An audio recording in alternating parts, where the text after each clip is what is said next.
Good evening, everybody. 𝗦𝗢𝗖𝗓2003, aka Camden, here today, bringing y'all a new live stream once again in the wonderful world of Minecats. How are all of y'all doing this evening? Or night, I guess, for my Europeans out there.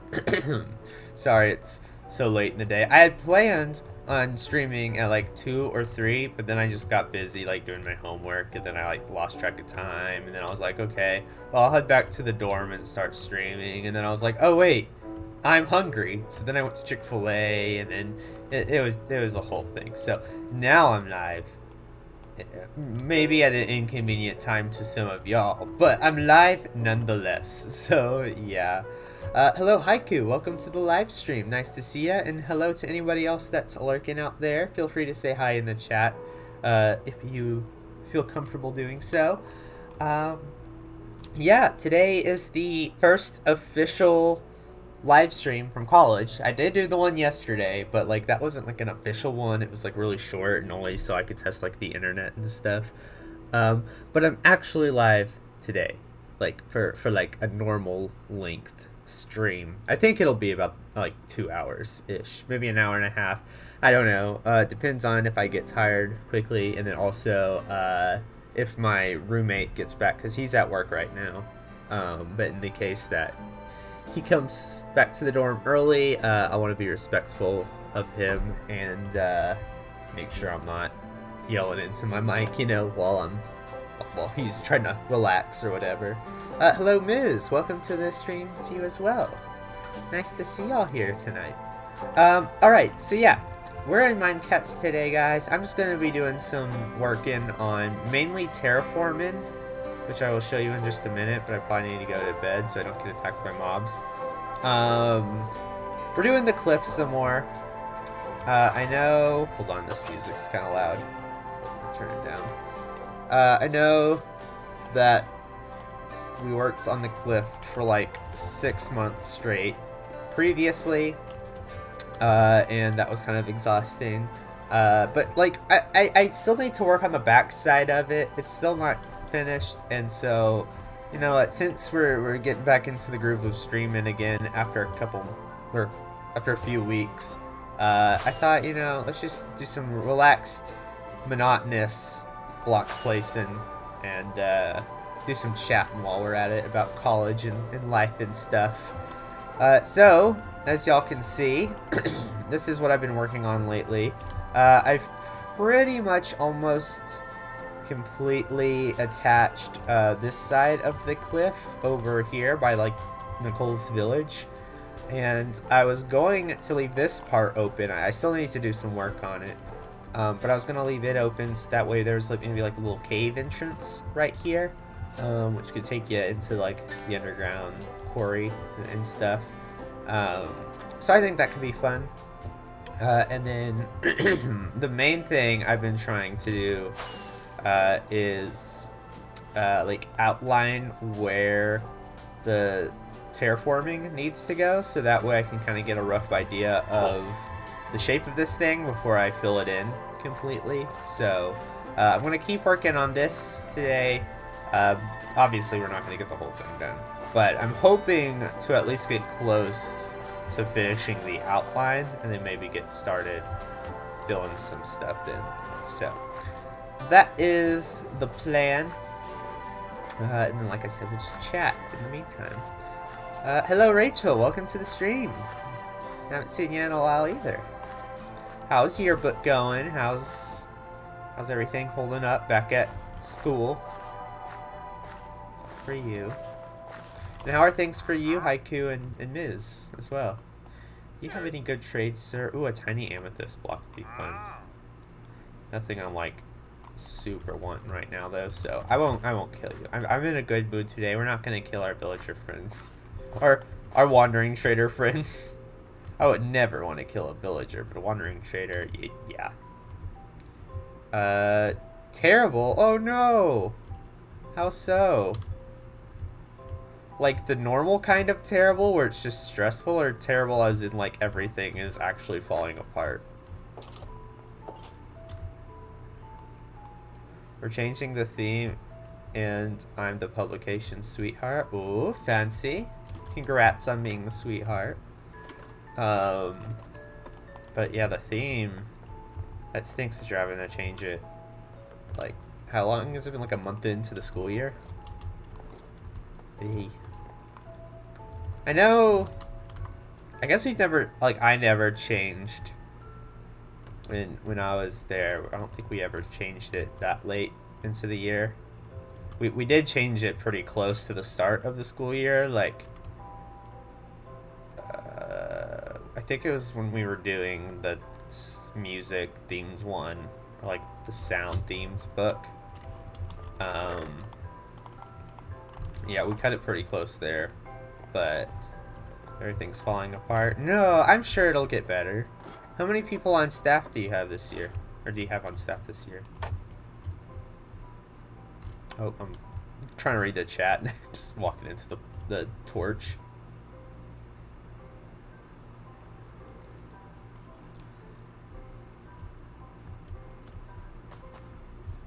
Okay, this is really weird, guys. It's like a glitch that I've noticed in 1.17. Like, bees, when they touch a fence post, like, they just freeze like that. He's just like, nah, I'm good. I don't want to fly. And they just kind of get stuck on a fence. Here, buddy. Fly over the fence, not into the fence. Can you fly over? Do you need like a block to staircase up? Here. Oh gosh, lag. Get up on the 5 people? Oh my goodness.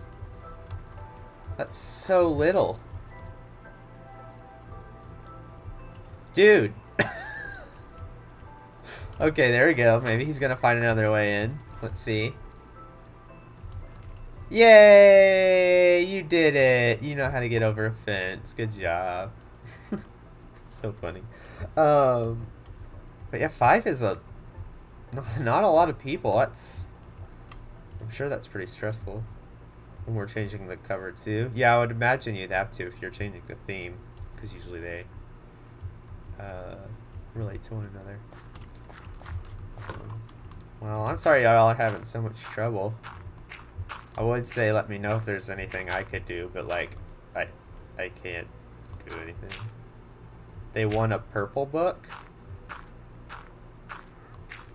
I mean, I guess it would just depends on what y'all's theme is. So long as there's some black and gold in the theme somewhere. Like last year, okay, so like for those of y'all who don't know what I'm talking about, Rachel and I's high school colors are black and gold.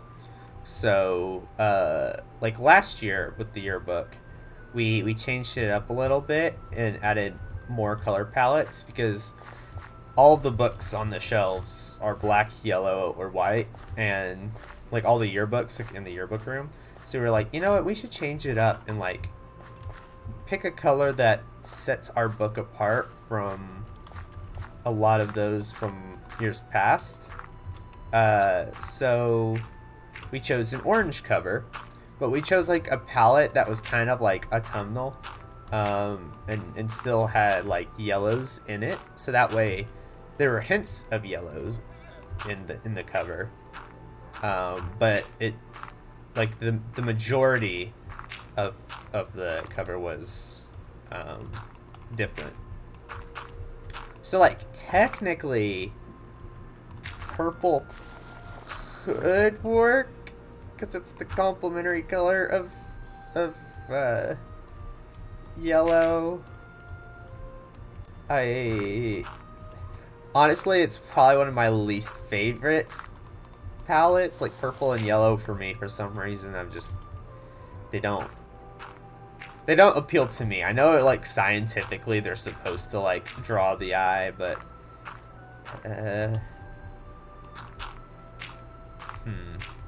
I would ask what the theme is, but I assume you want to keep it a secret. Although, like, who would really care on my stream? Like, the only person other than you that occasionally watches my streams is my sister. So it's like she would know, but I could just tell her to like keep quiet if y'all were wanting to do a secret theme.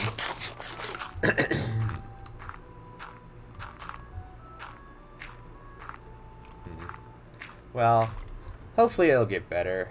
It always gets better. Like the 3 years I was on staff,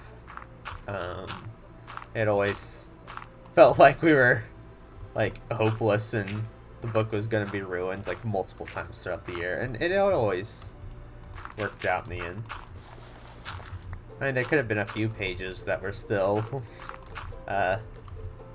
questionable in how they turned out and what their quality was, but like the majority of the student body still enjoyed reading the books, which is all that matters, really.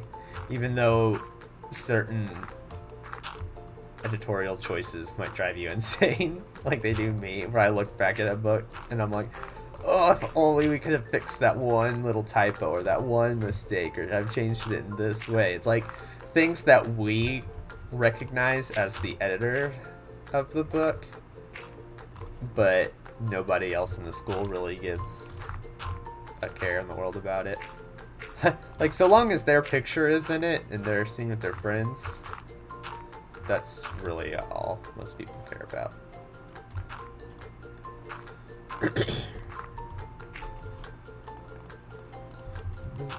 Well, how are the rest of y'all doing? How have y'all's weeks been? I know I kind of talked to some of y'all yesterday.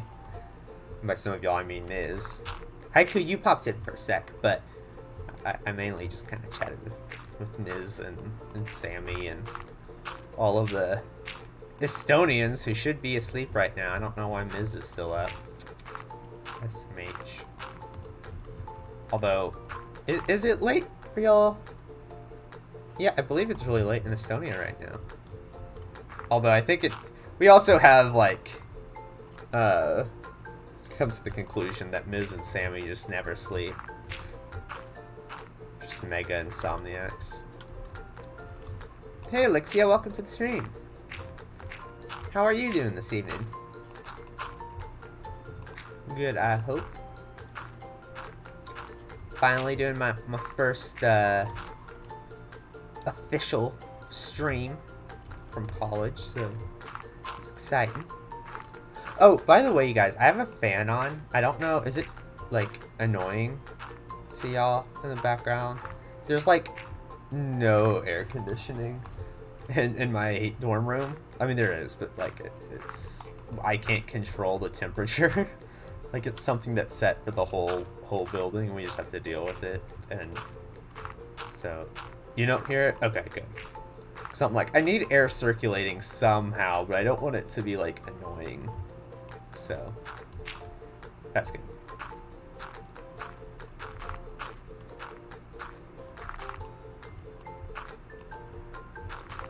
Cool. Yes, and Elise and a haiku. And Elise and that sounds like a book title. An Elise and a haiku. Written by Camden. Voice, no, audio book recording by, I don't know, who would read a book called An Elise and a Haiku? Or Elise and a Haiku. I feel like it would be Elise and a Haiku. I don't think you need to put a, like, or an Elise to start the title. I don't know, maybe it's a creative choice. I don't know. Ooh, I got a story for y'all. So, I have to keep my voice down because like my CL is next door, and I don't know if he's in his room. But like, technically, I think I shouldn't get in trouble for this, but like, there was a rule in place that we're not allowed to do this. But I went to go visit the courtyard kittens again today, and they're being very cute. And it was like an hour ago when I was eating Chick-fil-A, right? So I got into the student union building. I grabbed some Chick-fil-A, and then I went to the little courtyard because I was like, I don't really want to sit in the student union building because like I had already been doing my homework for a couple hours in there, and like I just needed a change of scenery. So I went to the courtyard to go see what the kittens were up to, and they were just, you know, sunbathing and sitting in the bushes. And I guess they noticed that I had some food with me, because they got closer than they've ever gotten to me before. Like, they're just kind of creeping up on me, like, ooh, what you got there? You want to share some of that? And I was like, oh, this could be my time to make, like, get them to trust me or whatever.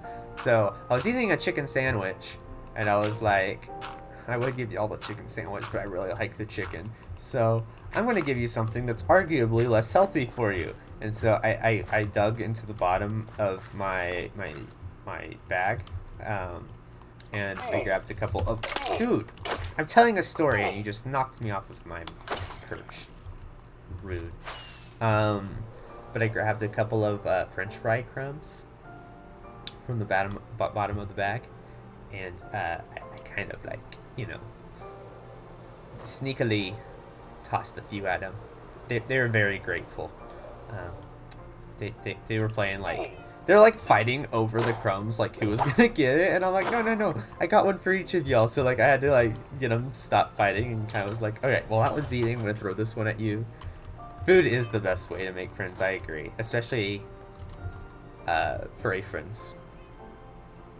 So technically I shouldn't have done that because we've been told not to feed them because they're a controlled population, but like, can you blame me? They're kittens. Like,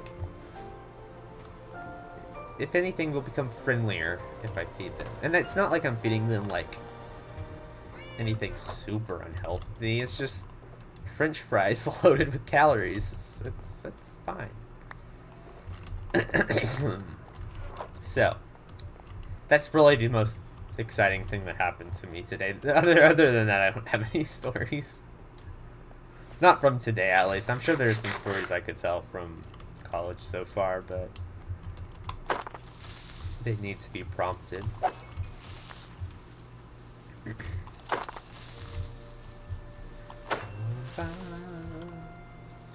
Can y'all hear the music, by the way? I've been trying to find like a good balance, because like in the last couple of streams I've had, it seems like the music is too loud. But then it's like, I don't know. Sometimes it's quiet for me, but then loud to y'all, and sometimes like I don't know. Oh, just whacked my face. Sounds perfect to you? Cool. Cute. But yeah, enough about me. Like I said, what have y'all been up to this week? Y'all been doing good? Staying happy and being productive? I thought I was getting my vaccine next week, but it turns out it's tomorrow, so I'm a bit nervous. Oh yay! Well, at least you're getting it finally. And as for being nervous, it'll be fine. I don't like needles, but like, I just kind of like close my eyes whenever I get it and just kind of like grit through the pain. Like, because really the pain only lasts for like a second. Like, it doesn't, honestly, there are worse feelings in the world than getting poked by a needle. Although, like I said, I still get, like, not liking it, because I still kind of get a little iffy about it, but,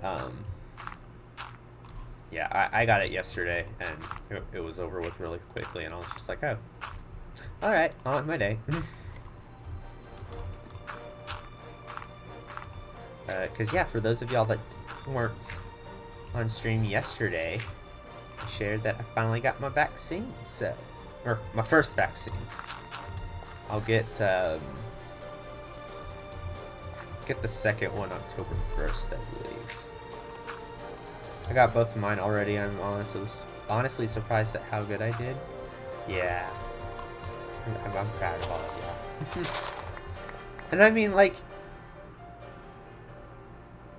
oh, I thought Elixir said that you said that was your second one. Okay. Well, I guess this would be your first one. I was gonna say if it was your second one, like you've already gotten the first one, it's gonna be the same. But I just tend to faint easily, so I'm worried about that. It'll probably be fine. Like, is there anything bad that happens if you faint, though? Like, does it put you at risk for, like, bleeding or something if you faint mid-poke? Or is it the same? Because honestly, if you're passed out, that can make it easier. The doctor could just inject you while you're asleep. I'm not a doctor, though, so, like... And I'm not, like, a pre-med student, so... I'm probably the worst person to give advice about that. But you'll probably shouldn't try to pass out mid vaccine. For some reason I feel like that's not a very safe idea. I don't know. I'm not a doctor. Consult your doctor. If they say it's fine to like pass out, then go ahead and faint. You do you.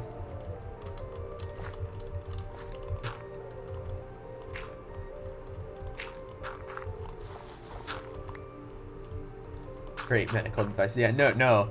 Don't take medical advice from me. English major, not pre-med. Not biology, not anything like no.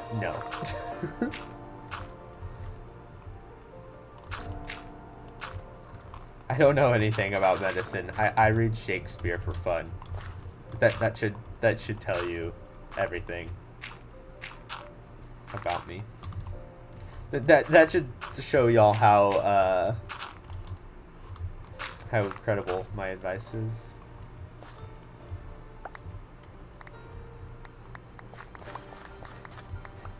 Yeah, we haven't reading Shakespeare.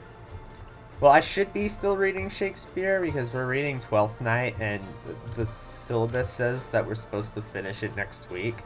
But like, it's one of Shakespeare's shortest plays, I think. I mean, it only took me like 2 hours to read the whole thing. So like, I'm already done with it. I just got really like hooked into the story. And so I'm finished, but it's been fun. We started school, or I'm in my English class because I'm taking Brit-Lit. So we started in the medieval era with what we're reading. So like I read Sir Gawain and the Green Knight, Dream of the Rood. I read I read the prologue to the Canterbury Tales. I didn't actually read the whole Canterbury Tales. Although, like, the thing with the Canterbury Tales is like, it was unfinished by Chaucer. He, like, started writing it, and then he died, and then it was like, oh, well.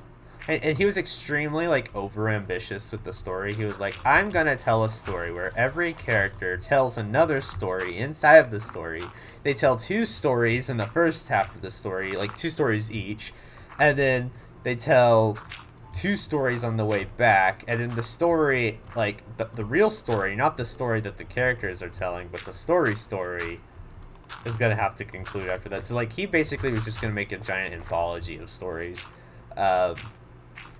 It just didn't work out. He was extremely overambitious. He's like a YouTuber that plans on starting a series, and then like they like join an SMP, and they're like, oh, I'm gonna tell so many stories, I'm gonna do so much lore, and then like they realized that they were too ambitious, and it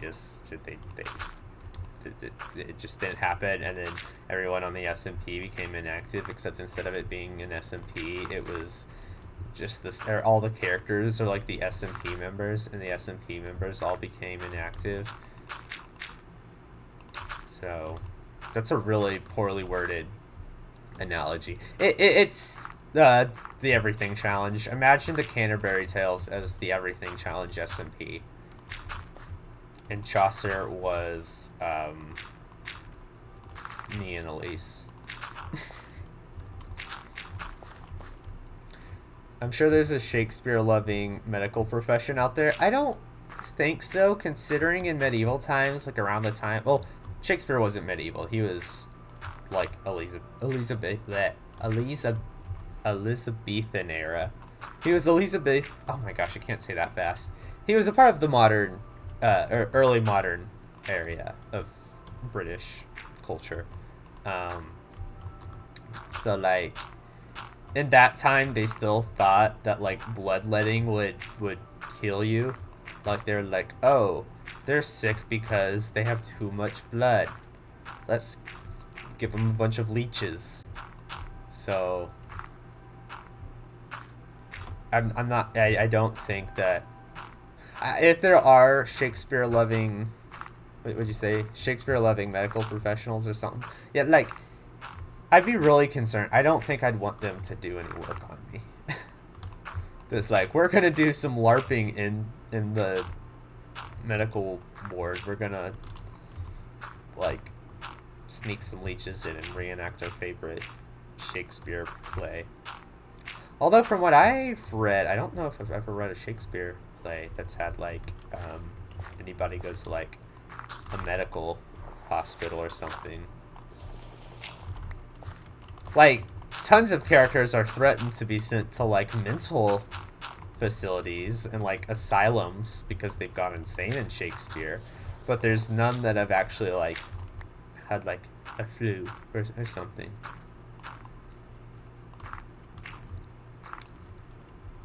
Well, you guys have fun with the stream. I'm gonna go to sleep, or probably just sit on my phone while trying to go to sleep. Alrighty, well, sleep well, Ms.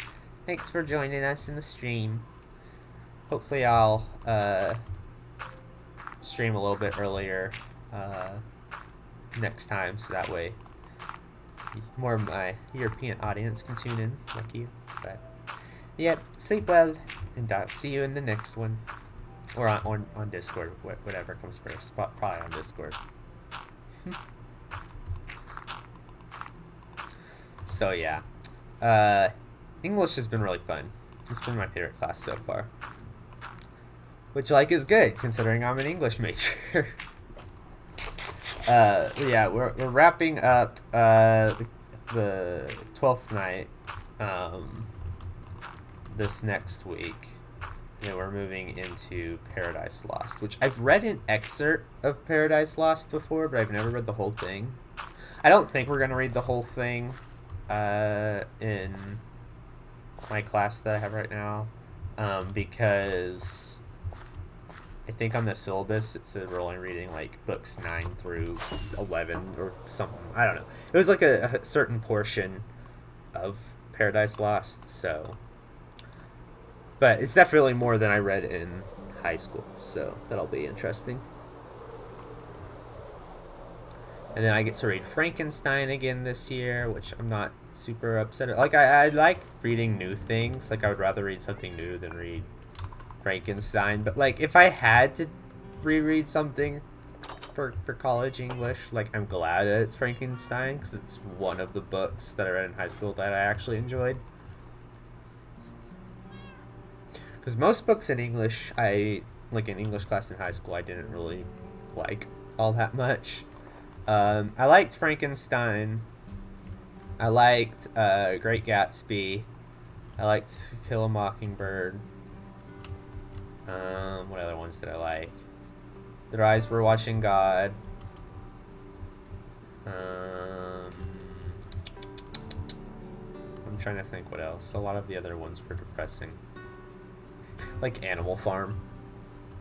Animal Farm wasn't really depressing. It was just weird. Like, I get that it was an allegory, but like communist pigs are a very interesting concept, and not interesting in a good way.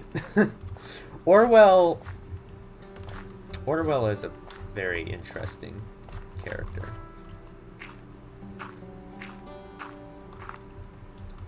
Which I guess is why we read him. But let's see, what other books did I actually enjoy? In middle school, I enjoyed reading The Outsiders. Because I read that one twice in middle school. Because, like, the thing was, right? So, I was at one school in middle school. I had gone to one school district from 4th to 7th grade. And then... I moved in 8th grade to where I ended up graduating from high school. But the thing was, all of the books almost all of the books that I read in 7th grade at my original school I had to read again in 8th grade at my new school because I guess just the curriculum was flipped or something between the districts. So like I had to reread The Outsiders twice, once in 8th grade and once in 7th grade. And then I had to read The Giver twice. Which I also enjoyed The Giver. It's probably the lesser favorites of mine. Like, I enjoyed it more than most of the books that I had to read in middle school and high school. But like, dystopians just aren't my favorite in general. Because most of the time they're pretty depressing.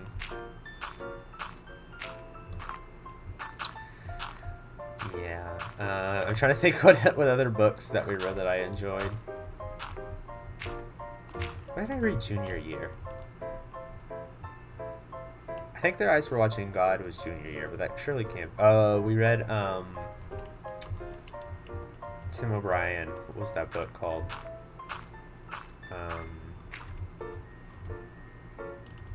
The Things They Carried. It was about the Vietnam War, and it also made me really sad.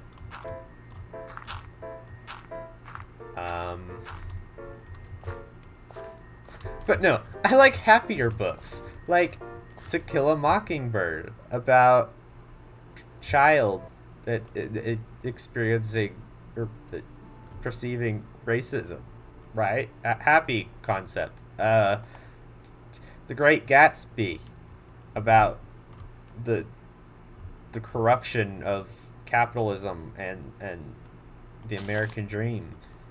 Happy. Frankenstein. Just existential dread from Victor Frankenstein. And or no, I guess Victor doesn't really have the existential dread. That's more of Frankenstein's monster. Victor is like he's just Victor is also an interesting character. Victor Frankenstein. It's like, dude, all of this could have been avoided had you just, you know, given the monster a compliment or something. Just been like, hey, buddy, we want to be friends. It's all the monster wanted was friends, all right, Victor?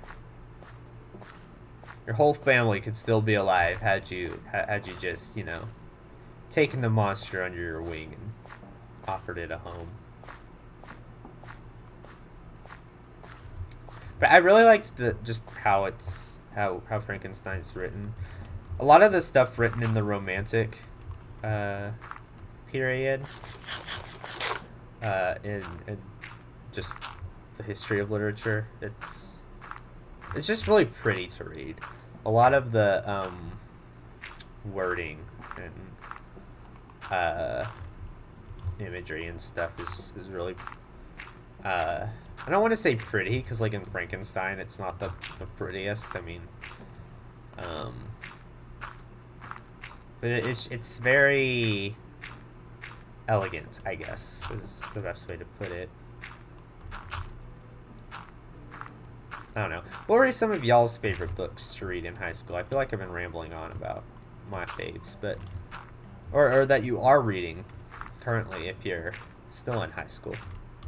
Or if you're in college and you have been reading stuff in college. Like, what's your favorite book that you've had to read for school?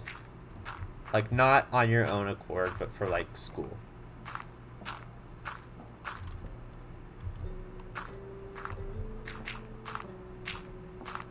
I'm curious.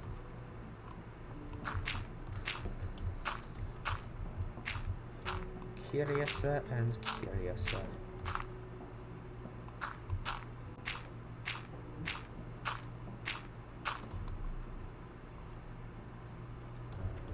Alexia, you liked Gatsby too? Thank goodness. Everybody at my school thought I was crazy for liking Great Gatsby because, like, most of the people in my class didn't like The Great Gatsby. And maybe I'm a little biased because, like, I was one of the only, like, 2 people to actually get an A on our Gatsby quiz at the end of the unit. But, like, no, I actually, like, enjoyed reading it and trying to, like, figure it out. and analyze it. It was really fun for me.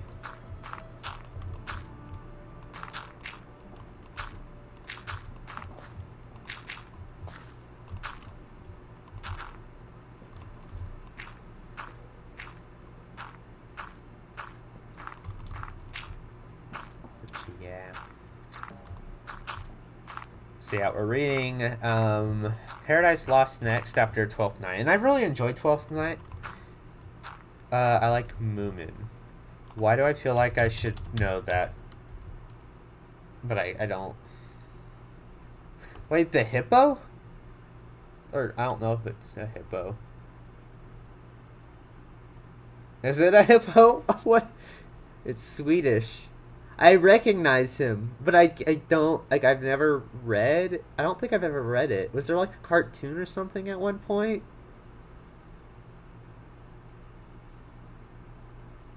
Oh, it says it's been translated.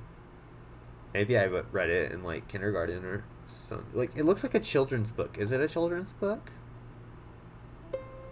Or is it like, what is this? And why do I feel like I should know more about it? Interesting.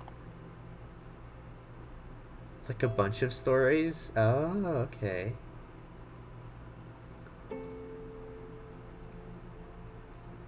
Okay, so Lixia says that she's seen a cartoon of it. Maybe I have seen a cartoon of it before. Maybe that's where I'm recognizing the character from. The little white animal. Is it a hippo or something? Whatever it is, I've definitely recognized it.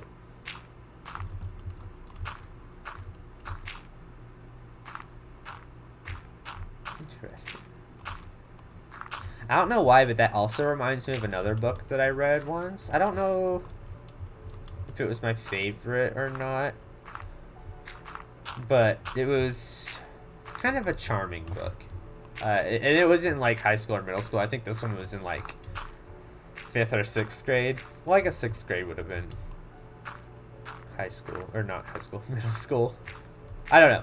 It was earlier on. We read this one book called The Miraculous Adventures of 𝗦𝗦𝗖𝗜𝗔𝗟𝗦. And it was about a little rabbit doll who like went on this adventure because he got like thrown overboard from his family like while they were on a cruise. Like his owner accidentally dropped him over the edge of the boat or whatever, and he washed up on to some place, and then like basically the whole book is him just going from owner to owner and like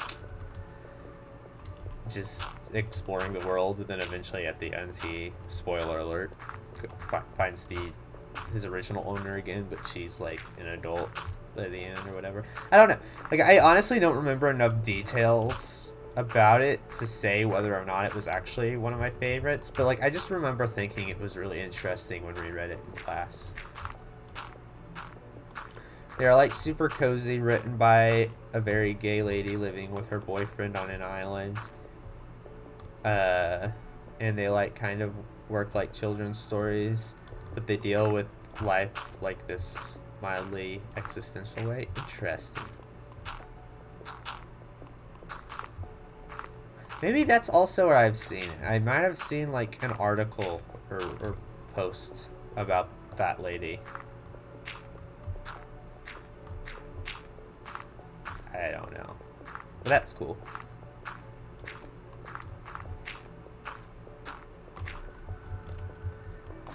Alright, time to blast off back to the bed. Take a little nap and then go back to work. Oh, actually no. I need to get more more materials. So I'll go to the bed in the village. I remember reading the tale of 𝗦𝗦𝗖𝗜𝗔𝗟𝗦 in school in 4th grade, which I loved. I never read the tale of 𝗦𝗦𝗖𝗜𝗔𝗟𝗦, but I did see the movie when they had that movie that came out. Like, when was that? For some reason I want to say it was like 2006 or something. Is my movie knowledge correct? Did I get that right? The tale... Oh, that's not how you spell tale. The tale of 𝗦𝗦𝗧𝗏𝗏𝗧. No, not the book. 2008. I was close. 𝗦𝗢𝗓𝗦 was 𝗦𝗓𝗓? Interesting. I feel like I'm gonna have to go back and watch it now and see if I hear 𝗦𝗢𝗓. He played 𝗦𝗓𝗓, right? I'm not making that up.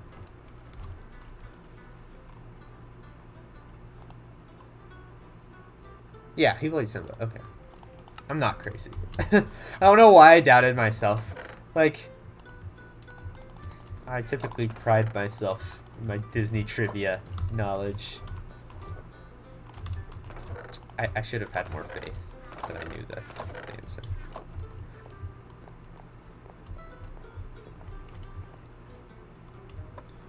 Yeah, what other books did I read? We read A Separate Piece, but I didn't really like that one. We read... I said, The Things They Carried, but I didn't like that one either. Because it was just sad about all the soldiers that had to go fight in Vietnam for, like, no reason. And then we read... What else did we read? We read one short story, freshman year, that I liked. It was just an interesting concept, and it was The Most Dangerous Game. And it was about this guy that, like, he, in a storm or something, he fell off his boat. Or maybe his boat, like, washed up on the shore of this island. Somehow he ended up on this island in the middle of the ocean. And, on the islands, he met this, like, Russian hunter dude. And it reminds me a lot about Up, now that I'm thinking about it. Because the guy he meets is a lot like Charles Muntz. I'm actually going to have to do research now and see if Up had any inspiration from The Most Dangerous Game. Because now that I'm thinking about it, there are a lot of similarities between the two of them. Just like with the stuff from Paradise Lost. Except for Kyle. Kyle wasn't in The Most Dangerous Game. But anyway, well, as I was saying, he basically meets this hunter, and the hunter's like, oh, I like hunting. Hunting is a passion of mine. I'm super rich also, and I hate normal society and stuff because they're all so boring. So I used all of my wealth to make myself this island, and I have this chateau on the island, and everything is great. By the way, you want to participate in my next hunt? And the guy's like, well, sure, if you'll, you know, I'd love to. Well, I'm stuck here. And he's like, great. And he's like, okay, so what are you hunting? And he's like, humans. And he's like, wait, what? You're hunting humans? And he's like, yeah, and you're the catch. And then he basically, like, throws this guy out into the jungle, and he has to go and survive while the Russian dude is, like, hunting him like an animal. It's kind of morbid and scary now that I think about it, but it was just, like, interesting. I'm like, what is wrong with this dude? Like, why is he hunting people? Like, I don't know. It was interesting. I don't remember why we read it, but we did. And so that was fun. What else do I read? To be honest, I barely remember a lot of books I read for school because I usually didn't like them as much as what I was choosing to read. Yeah, I feel like that's the case a lot of the time. In high school and college, and maybe this is just because I'm such, like, a book nerd, I've found that I like a lot more.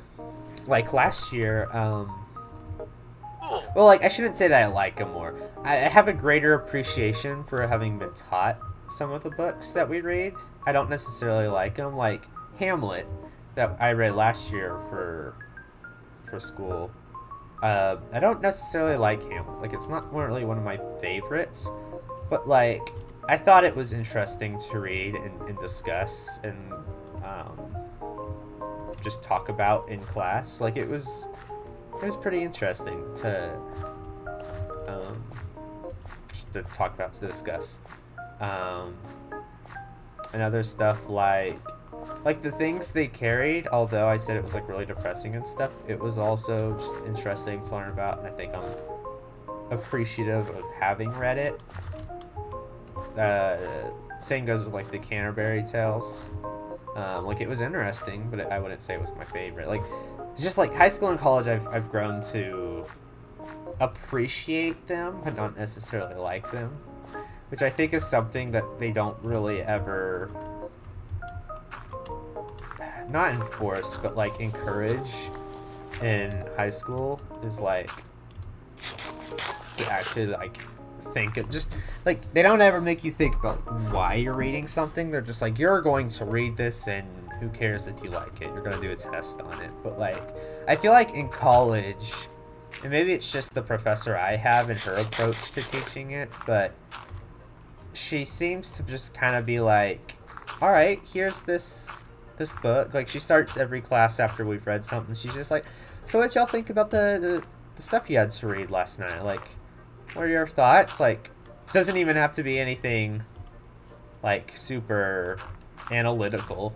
It's just like, did you think there was anything funny in the book, or is there a character that you really liked? She just kind of like chats about it, and then like we get into some more of like the fun fact stuff. And I think the way that she approaches some of the like educational parts of the book, I guess, is like she kind of presents them as a fun fact. And she definitely seems like she really likes the history of British literature, because we were reading this one poem from Thomas Wyatt, I think. Is that his name? Yeah, from Thomas Wyatt, who is a poet that apparently had an affair with one of the Tudor queens, one of the women married to Henry VIII. And but since she was talking about him, she was also kind of going into the history of the Tudor family and like Queen Elizabeth. Oh, that's also right. We also read speeches from Queen Elizabeth, the first, of course. But he had, or basically because we were talking about him and the Tudor family, she kind of went into this broad history of the Tudors and like their influence on England and the like the English religion and like the Protestant Reformation and the switch from Roman Catholic, like a switch from all of England's kind of being Roman Catholic to adopting other denominations of Christianity, and how that also influenced like the literature, because there's definitely, I was able to see a shift,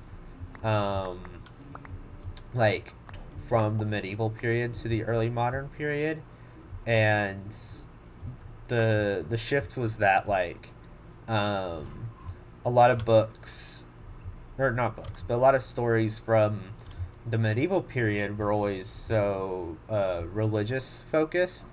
There were a lot of things like you know, like we read The Dream of the Rood, which is basically the story of Jesus' crucifixion from the perspective of the cross, or the Rood. So we read that. We read Sir Gawain and the Green Knight, which was a lot about chivalry and being a knight, and not just being heroic in the eyes of your country, but also in the eyes of God and stuff. And then the Canterbury Tales commentated a lot on like kind of the fall of the Roman Catholic Church, or I guess I shouldn't say fall, but like the corruption that was going on just before the Protestant Reformation. So like all of that historical context, my teacher is very she just seems to like really enjoy the history of it, and she doesn't approach it like, all right, you have to learn this stuff. It's like, let's learn about this and let's do this, and like she like has fun videos and stuff about all of the stuff we're reading. Like we're reading, like I said, Twelfth Night by William Shakespeare, And the fun thing about that is it's about this girl who is cross-dressing, essentially. Or not essentially, she is cross-dressing. She's pretending to be a man in order to make it in Illyria, this society that she's shipwrecked in. And so she found this YouTube video where somebody basically parodied RuPaul's... Is that the name of that show? RuPaul's Drag Race or something? It was basically a parody of like a drag race show, and but it was like all Shakespeare characters, which was fun. And then we watched like a clip from Monty Python and the Holy Grail about like the Black Knight and King Arthur and stuff, because that tied into Sir Gawain, because Sir Gawain was an Arthurian legend. So I don't know. It's just fun. It's a fun class. I mean, I'm like tired and zoning out a bit, but the Moomin are like their own thing, not any particular animal. Oh, okay. Because I was gonna say like it was shaped kind of like a hippo or something, but then like the ears looked like donkey ears maybe. But then it was like okay, but I also could see like a little bit of like a dog in its face. I don't know, but that makes sense. It's a very cute animal, and yeah, it does look like a marshmallow. At least. A teacher having a genuine interest in what they're teaching makes a huge difference. Yeah, I agree. Especially when it's something like history or English. Or maybe I'm just saying that because those are two subjects that actually interest me. Like, if I got a teacher... I have had teachers that are super... Like, they're super thrilled about chemistry and biology and science and all that stuff. But I'm just like... Okay, I get it. It's a chemical reaction. It's changing colors. Like, but like it just doesn't like resonate with me. So I guess in order to like enjoy a class, you also kind of have to enjoy the subject. But if you find a teacher in a subject that you enjoy, that they also enjoy the subject, I agree. It definitely makes a huge difference. So. The reason I got into Greek mythology was that my Latin teacher was so enthusiastic about it. Yeah, that's also true. Like, teachers that are excited about things can also get you interested into stuff that you never thought you'd have a desire to learn about. Like, I'm trying to think of an example. There was a teacher that I had like that. They got me interested into things I didn't know I was interested in until they brought it up. But now that I'm trying to think of it, I can't remember. But yeah, it's really cool. Other classes though that I'm taking this year, I guess I can't just talk about English. Like obviously I have to take some other stuff. I'm taking a class called World Cultures, which is basically covering for my like social studies credit, I guess, like my history credit on my transcript. And it's pretty interesting. It's a little trickier than English because we're reading texts, like ancient texts, like stuff from, like we read the Epic of Gilgamesh from Mesopotamia. We're reading a lot of books from the Bible or the Torah. So we've been reading like Genesis. Yesterday we finished up on reading Exodus, and then coming up, I'm trying to remember what we're doing this next week. I have it in my planner somewhere. I was gonna do it tomorrow. We're reading something this week that's different, but like eventually we're gonna read stuff from like Confucius and some Hindu texts.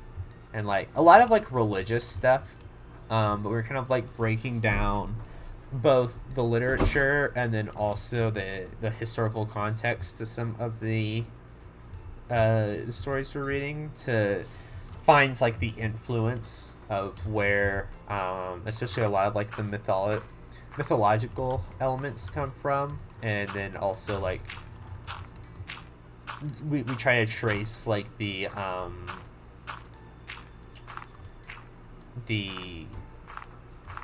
like origins of like the value system of a certain culture. So like we were reading a lot about the Bible and how it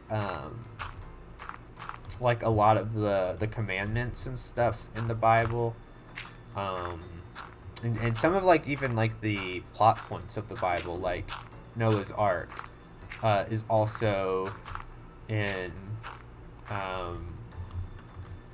Genesis. No, wait, hold up.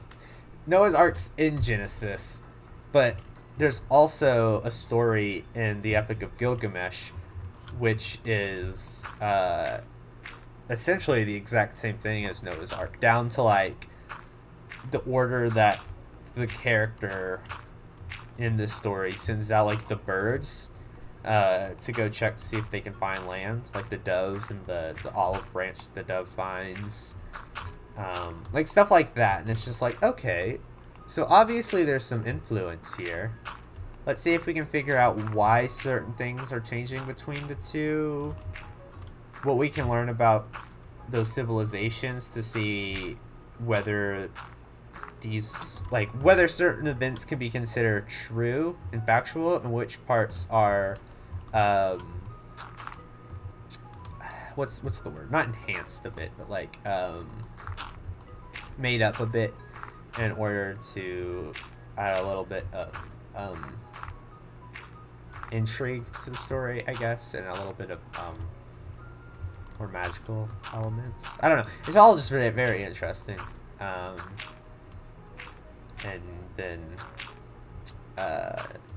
yeah, I mean, that's all that that class is.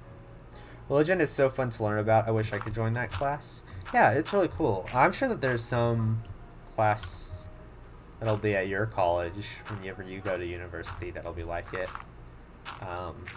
If you end up kind of going like the literature route like I am, definitely look into taking a class like that, because for me it's helped me with like understanding like allusions and some of the references that certain books make, both like biblical, because a lot of the books we read from Britain and America, like European and American literature, are very Christian centric, I guess is the best way to put it.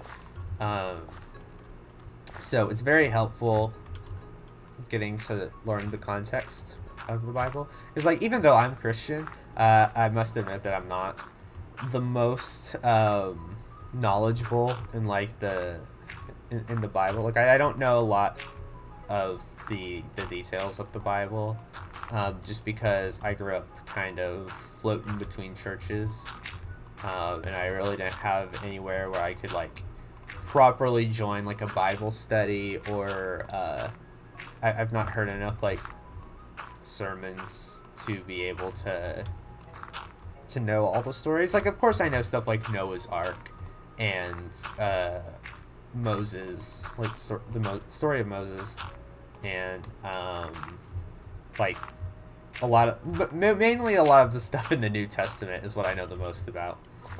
But it's like, unless it was on VeggieTales, like I didn't understand the story. So it's just been nice to finally get some of the get into some of the stories from the Bible and learn about where certain Christian like values come from, like what stories in the Bible you can find them in, and like why it is certain commandments and stuff are the way they are. It's really fascinating, because also it gives you an opportunity, like as a Christian like myself, to like think, okay, so like I believe that the majority of the Bible, like I believe everything in the Bible is based on some kind of truth and some kind of like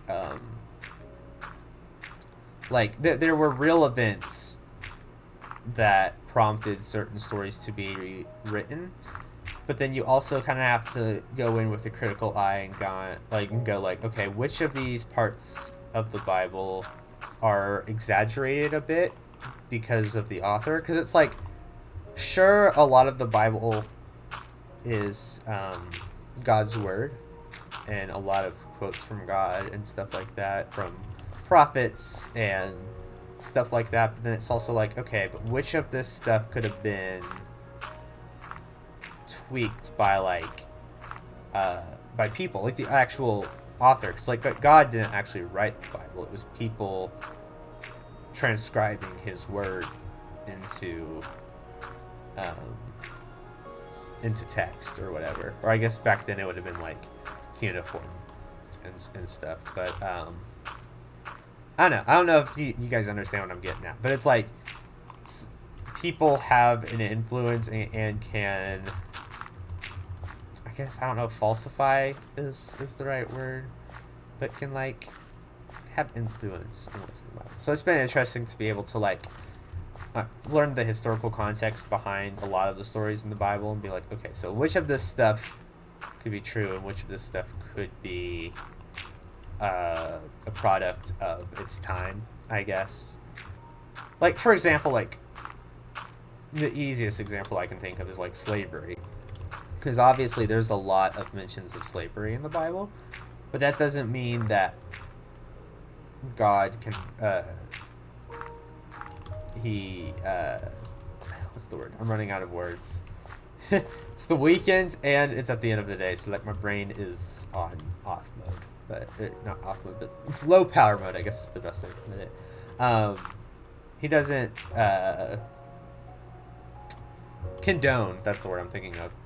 He doesn't condone slavery, but it's in the Bible it makes it seem as though slavery is condoned. But if you think about it, the people transcribing His word and telling the stories of the Bible before it was even first transcribed, like they wouldn't want to give up their slaves, so they would have incorporated it into the Bible in order to make it seem that way. I don't know if I'm making any sense, but yeah, just the things I think about in that class. It's really interesting. I don't know if a lot of y'all want to hear about a bunch of, like, I don't know, would this be considered theology? Isn't theology like the study of religious texts? Heike, you think I'm making sense? Okay, good. I'm hoping I'm not rambling like a bubbling fool. Yes, I remember watching a YouTube video about that, and apparently the dude who first translated it was like Christian during a very literal area of Christianity, and he was like full on tripping out. Like, I feel bad, but also it's such a wild event. Are you talking about the guy that translated it to English from Hebrew? Was that the King James version? I'm telling y'all, like, I'm really hoping that my classes like actually get me more exposed to religious terminology and stuff, because like I always feel so bad because I'm like, oh yeah, I'm Christian, but then I can't formulate my thoughts well. Like I can't, like, I'm not educated enough in scripture and stuff like that to actually be able to make smart sounding arguments. I don't know.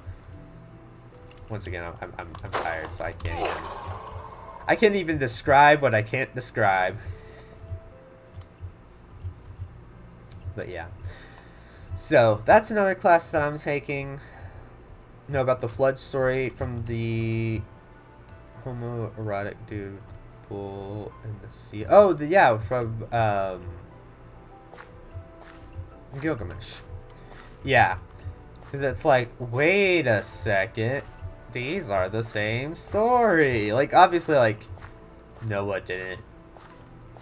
Like, because, like, Gilgamesh isn't about the flood. It's just that Gilgamesh encounters a Noah-like figure that basically experienced the flood. Like, there's a character, I can't remember his name, because it was, like, Mesopotamian. Like, I don't remember how to pronounce it. But that guy basically told Gilgamesh the story of Noah's Ark, but he was Noah in this story, and he just had, like, a different... Like, where Noah's Ark is about God trying to rid the earth of violence, which is, like, why he sent the flood. In Gilgamesh, the flood was a result of the gods fighting, and just as they were fighting, they were accidentally like, well, we accidentally sent a flood down there to the humans. Whoopsie-doo.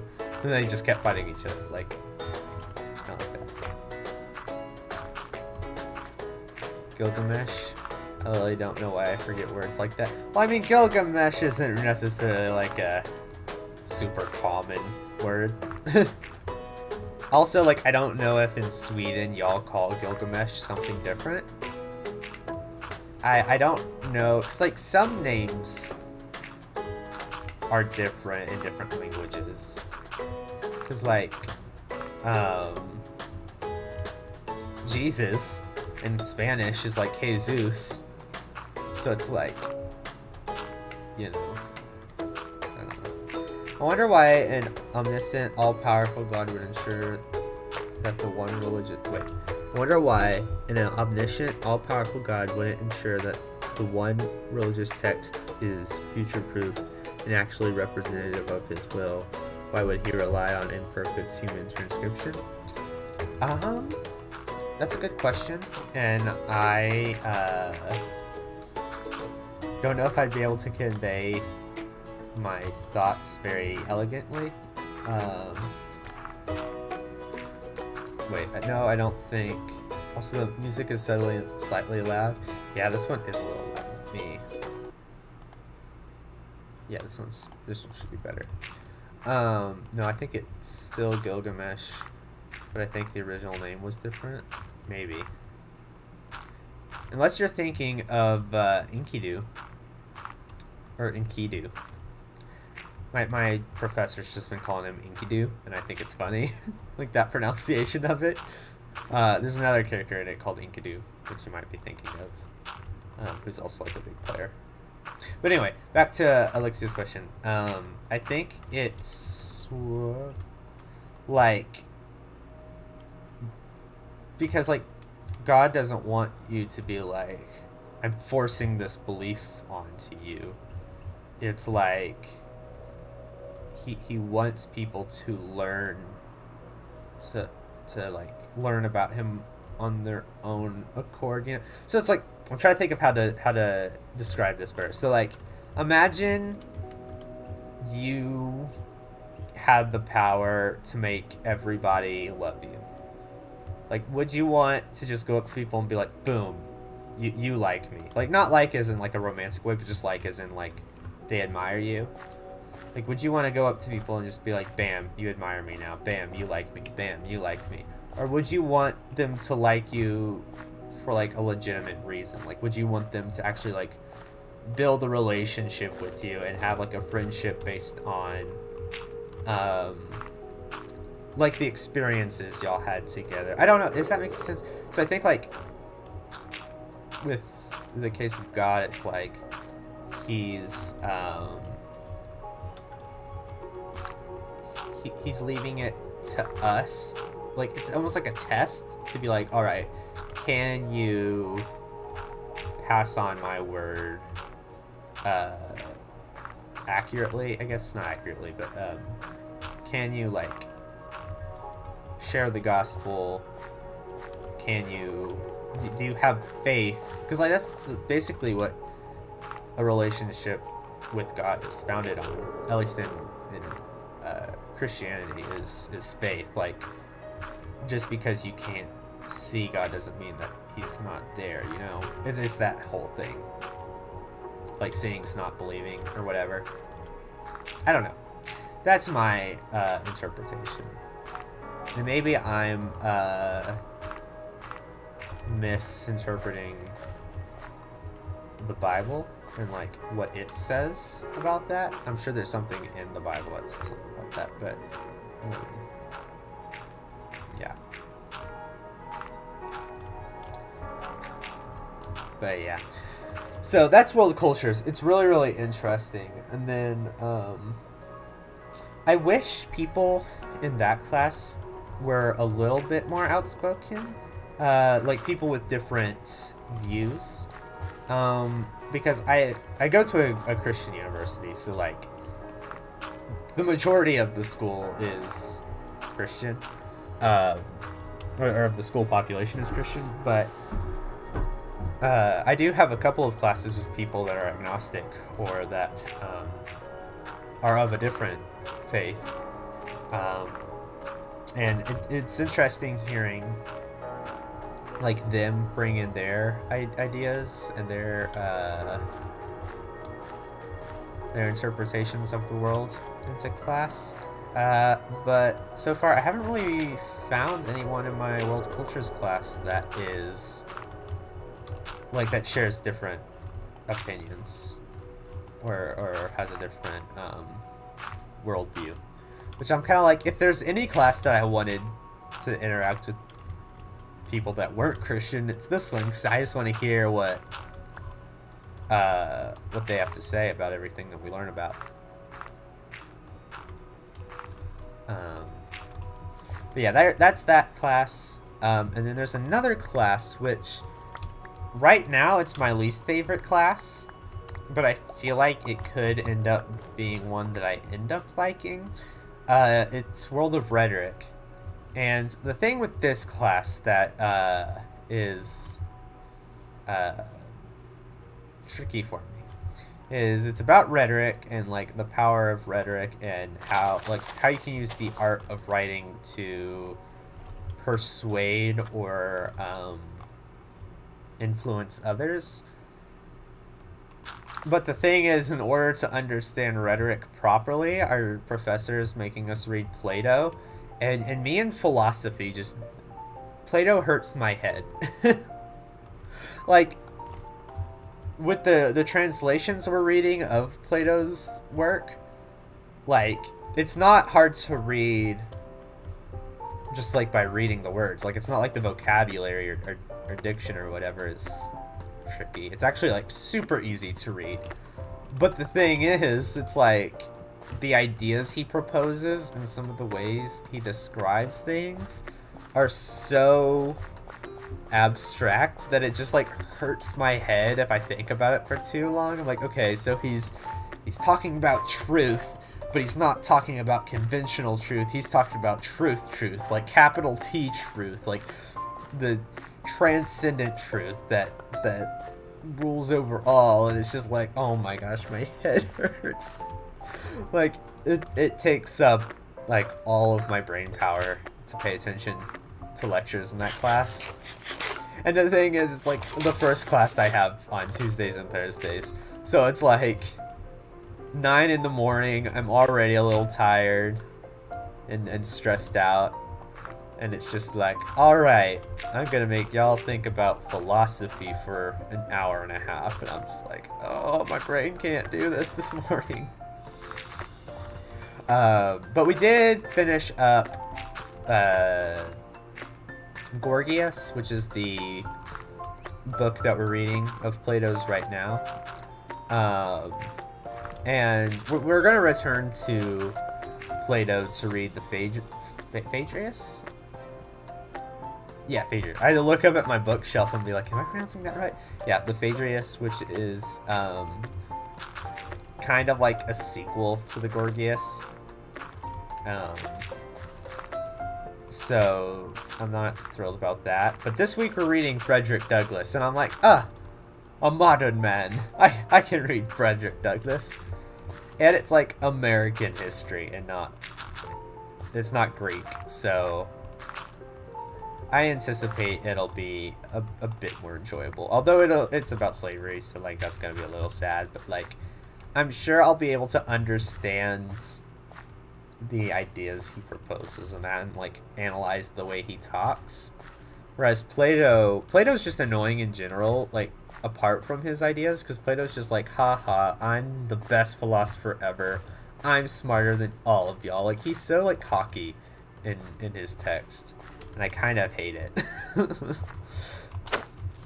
I'm just like, dude, nobody, like, there's a reason that they killed Socrates in Athens. It's because y'all are too much. You can't talk about philosophy with such arrogance, because then that's just gonna like make people mad at you. You have to be very gentle and patient and calm when you propose ideas like that. But yeah, that's that class. And then apart from those three, I have one class where it's like, it's very weird. It's like examines life, and it's like, it's a really poor description of the class, but I keep referring to it as like therapy class or like counseling class. Like it's not like psychology or anything. It's just like, here are some tips to help you study better. Here are ways that you can use your time more efficiently. It's like that stuff. I don't know the best way of like describing it as apart from just like study skills. I don't know. It's very interesting. But the teacher in there is really nice. Our professor in there is really nice, and then our peer instructors in there are really nice. So like, it seems kind of like a waste of time, but I'm also just like, you know what? Everybody in this class is chill, so I like it anyways. It kind of gives me a moment to just like relax a little bit anyways. I could just be like, okay, I'm just gonna go into this class, just gonna listen to what they have to say, just kind of enjoy, or not enjoy, but just take in what they have to say. For some reason, I hate when people try to tell me how to study. I could see that, like, especially if you found a habit that, like, works for you. It can be kind of, like, frustrating to be like, well, why are you preaching all these things to me when I obviously already know what I'm doing? I don't mind it, only because sometimes I do struggle with studying a little bit. Especially, it's so weird, because I feel like as a kid, I used to be really good at snuggling? Studying, not snuggling. Unless it was with Hershey, then I'm a great snuggler. Oh gosh. Studying. It's like when I was like in elementary school and middle school, I was like really good. Like, I would get home on Fridays, and I would do like my homework for the whole weekend on Fridays. And maybe it's just because when you get to high school and like college, the work is harder, and maybe that's why I've kind of like become less motivated to work or whatever. But like, I feel like my study skills since going like since high school, my study skills have kind of been awful. So I don't mind it. Snuggling, the most valuable skill. But like, honestly, it is. Like, if you think about it, snuggles are just hugs. And honestly, who doesn't like a good hug? Also, this is coming from a hugger. But like, I'm not like a hugger. Like, I don't like hugs from a lot of people. It's just people that are like close to me I like hugs. Like family. And maybe really, really close friends. Like, I have a couple of friends that I would be willing to give, like, a lot of hugs to. Just be like, you know what? You're a good friend. Bring it in, friends. Like, you know, let's hug it out. And then family, of course. I love hugging my family. But then it's like, if we're just, like, classmates or, like, associates, don't touch me. That just makes me uncomfortable. I don't know. Is absolutely, hugs are one of the most important parts of life. I know, because like a hug from somebody that you genuinely love and like care about is like such a nice feeling. It's just like so comforting. You're just like, you just embrace their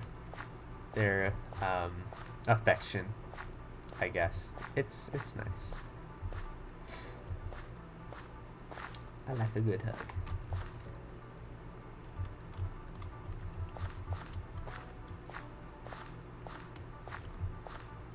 Warm and cozy. Last year they kept trying to convince us of the value of flashcards, which just doesn't work for me, so kind of annoying. Flashcards work for me with like vocabulary words, but the thing is, once you get to high school, vocab words are kind of like thrown out the window. It's like, you should already know all this vocab. Unless it's like science or something, or it's like you gotta know all of the parts of the cell, the human cell or whatever. It's like, okay.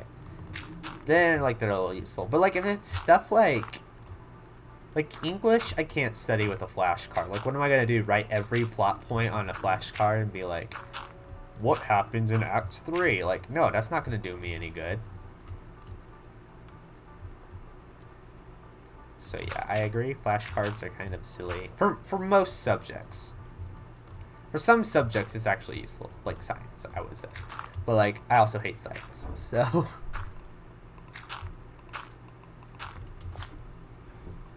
I'm probably only gonna go for another like 30 minutes or so. What time is it? 6:19. Yeah, I'm probably only gonna go for about 30 more minutes because my roommate is supposed to get off of work at 7, and I don't want to be streaming when he gets back. So I'll probably be wrapping up within the hour. Just a heads up.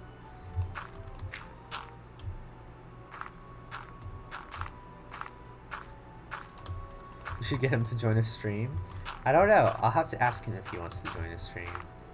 He doesn't play like Minecraft or anything, so I don't think he would like want to play in game. Maybe one day he'll just be in the background chatting. But literally, unironically, yes, so much of what's wrong with modern society and philosophy is how mechanical and disembodied it is. Humans are literally animals with physical and emotional needs. Exactly. Like, you know what? Your philosophy and stuff is all good, but I'm not going to be able to understand your philosophy if I'm stressed out and my mental health is down the drain and I just need a hug. You know what? I don't need your philosophy about it or your Chinese proverbs or whatever. Like, I don't need all your magic words and stuff. I just need hug. All right. You can convey a lot more emotion with a hug than you can with like a thick book. You know. The power of hugs. Like the other day, for some reason, I was thinking about superpowers, right? And I was like, you know what? Every time anybody ever asks me what kind of superpower I'd want, I usually go like telekinesis, because that would be convenient. Like if something were across the room that you needed to grab, but you really didn't want to get out from your like cozy blanket, you could just like whoosh the pins in your hands, right? Or whatever you're trying to get. And then it's like, well, then sometimes I also say ice powers, just because I think being able to like freeze stuff, or being able to shoot icicles out of your hand, or being able to like ice skate like Frozen, like that could be fun. But then I was like, you know what? I think I actually know a superpower that's better than those. Phasing through walls. Wouldn't it be so convenient if like you got locked out of your house or your car because you left your key on the inside, then you just phase through the door and grab it and then walk back out? Like, that would be so convenient. But then I was like, no, there's something actually better than phasing through walls. That's not the point of this conversation. That was just a side thought I had when I was thinking about this. But no, I was like, you know what? I feel like the best superpower one person could have is like the power to make somebody feel good. Like, if you could just like send positive, like literal positive energy somebody's way and like make them less stressed out, or give them like peace of mind or something. Like, wouldn't that be like such an awesome superpower? Like, cause then like you could just be like, oh, they're there, like it'll be okay, and people like actually are good. Why would you need doors? Okay, like if you had the phasing power, I guess you wouldn't need doors, but like also it's like if you're trying to get to like a building and you know, like, you're in like an area where it's like you have to go around a building, which technically if you just walk straight from, like, the shortest distance between two places is a straight line, right? But then obviously with like some sidewalks and stuff, you gotta go around whole buildings, and that takes time. And then you gotta like stop at roads and stuff to make sure you don't get hit by cars.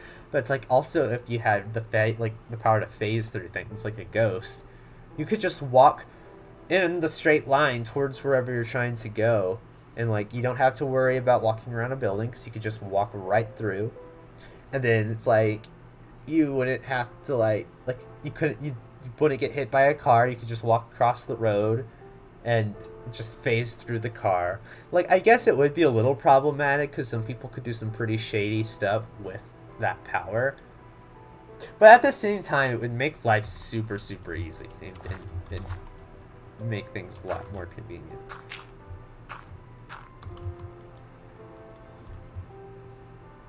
Wholesome and true. I would love to have that. Wait, wasn't there a children's movie about toxic positivity? As the Crow Flies? Is that what it is? I've never heard of that. Unless you're talking about Inside Out. Are you talking about Inside Out? Which in that case, I love Inside Out. But I'm not like talking about like you force happiness on anyone, like Joy in the movie does.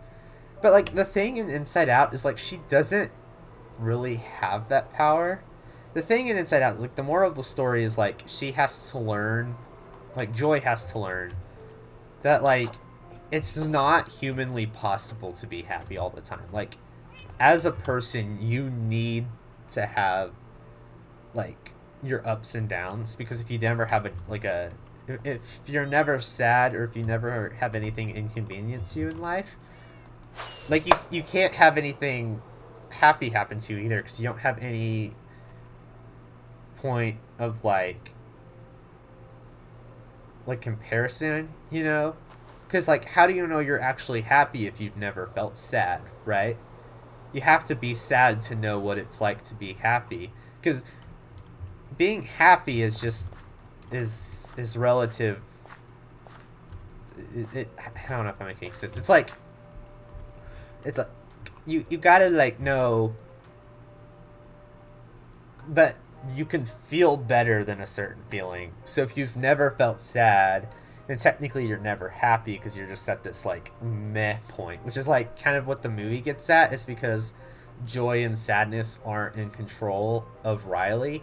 She kind of goes into this depression state where she just doesn't feel anything, and none of the other emotions like fear or anger or disgust can like actually control her, because she's just numb to emotion. And so like she just kind of goes on autopilot.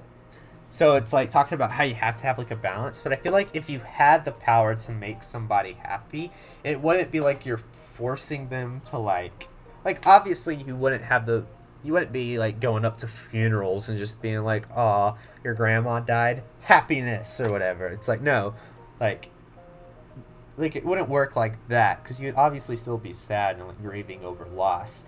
But then it's like you could just, I'm talking about in like situations where being stressed out is unwarranted. Like for me, and having like anxiety, like 'cause I have an anxiety disorder, where there are a lot of situations in my life where I stress myself out over things that honestly aren't worth freaking out over. Like, because like after I have an anxiety attack or something, I'll think back and be like, wait, that wasn't worth stressing out about. But like my body, like like it actually like, I don't understand how hormones or stuff works, but like I guess there's like too many of the sad chemicals in my body going around, so that like even though there's nothing to be anxious or sad about, my brain's just like, no, you're going to be sad anyways. It's like if in Inside Out, I love using Inside Out to like talk about feelings and mental health and stuff, because I feel like it does such a good job of representing how I feel sometimes. It's like if sadness were the only emotion in control, and she just goes and starts touching all the orbs and turning them blue. It's like, well, technically there's no reason to be sad, but sadness is just going on a rampage. So like I feel like in my mind, maybe not even sadness, but just like fear is going around touching all the memories and turning all the memories anxious. So like I'm talking about in like situations like that when there's like, it's like being sad isn't warranted. I feel like that would be better. Or if somebody's stressed out, or it's like also like if you're trying to tell somebody how much you care about them, but they're like untrusting or something, you could just kind of give them like a reassuring positive vibe push or whatever. Like you could just send them good vibes to let them know like, no, like literally this is what I'm feeling. Like I feel like you actually matter to me or whatever. Like that is kind of how I interpret the power. Less of like I'm gonna force you to be happy, and more of just like sending encouragement somebody's way where they actually feel the encouragement. It's not like words where it's like, okay, you could just be saying that because you're tired of hearing me whine or whatever. It's like, no, like they're genuinely, maybe the better way of putting it is instead of forcing people to be happy, or like instead of having the power to make people happy, it's like having the power of like transferring emotions, or like translating emotions better. Like you could just send somebody what you're feeling, and it's like it's not necessarily like minds reading. It's just like isn't there an emotion for that? Because there's telepathy, but isn't there also one for emotions? Like an empath, like where you can read somebody's emotion. I think that's a superpower, like empathy, like empath. So I think it's like it'd be like the reverse. Instead of reading somebody's emotions, it's like you're conveying emotions to them, but not like through words. Like you're giving them those emotions. It's like you can't just be like, poof, happiness. Like I'm thinking about them being happy. Like it's whatever you're feeling at that moment you can choose to share with somebody. I don't know. Maybe I should write a book or something about this concept, and maybe that'll help me explain it better. I don't know. Okay, I haven't been reading the chat, and y'all have been talking to me, and I feel bad, so let's see. I do enjoy a good bit of sadness. We kind of have that in Sweden as well, the bird way, and I've definitely heard the crow flies as well. Wait, what's that in reference to? Oh, that's what Alexia is saying. I like cathartic or productive sadness. True empathy. It would just be good to know how to comfort somebody properly in a way that fits their individual needs and actually works. Exactly. That's what I'm thinking. It's like you have the power to help somebody, and not like help just be like, oh, I'm going to be charitable today because it'll somehow benefit me. It's like, no, if you're genuinely feeling charitable and you genuinely want to help somebody that's close to you, or even someone that's not close to you, but you feel bad for them and you actually want to help them in some way, like you can give them the encouragement to do so. It's not like you can wave a magic wand and be like, oh, you're homeless, poof, now you're a billionaire. It's like, no, like you can't change their life, but you could just happiness. You could just give them what they need to keep going. I don't know. Like I find myself trying to comfort people in a way that works for me, but might work for them. Right. And it's like that. The whole thing is because there's like not a language barrier, but it's like you can't convey in words, because like emotions like love and stuff, you can try all you want to convey your love for somebody.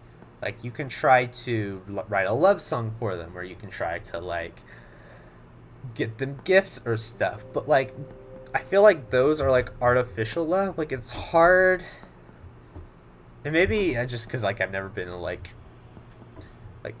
I don't know.